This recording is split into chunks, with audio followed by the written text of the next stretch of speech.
ఈ రోజైనా మనస్ఫూర్తిగా బాబాకి దీపం పెట్టుకుందాం అనుకున్నా. కానీ ఇలా అవుతదని అస్సలు అనుకోలేదు. బాబు లేచేలోపే ఇంట్లో పనంతా చేసేసుకొని దీపం గూడా పెట్టేసుకుందామని మెంటల్‌గా ప్రిపేర్ అయిపోయాను. కానీ నేను స్నానంకెళ్ళేసరికే బాబు లేచిపోయాడు. ఇంకేం చేసేది లేక బాబుని పక్కనే పెట్టుకొని మొత్తం దీపం అంతా పెట్టేసుకున్నా.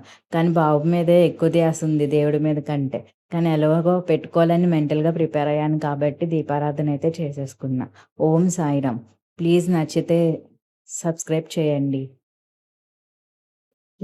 ఓం సాయి శ్రీ సాయి జయ జయ సాయి.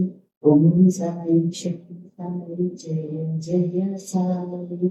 ఓం సాయి శ్రీ సాయి జయ జయ. సాంబ్రా కంటిని నేను ఈరోజు ఇలా వెలిగించాను. 4 లవంగాలు అండ్ హారతి కర్పూరం పెట్టేసి వెలిగించా. ఇలా పెడితే మనకి టెంపుల్‌లో వచ్చిన స్మెల్ వస్తదంట. ఓం సాయి నమో నమః. సద్గురు సాయి నమో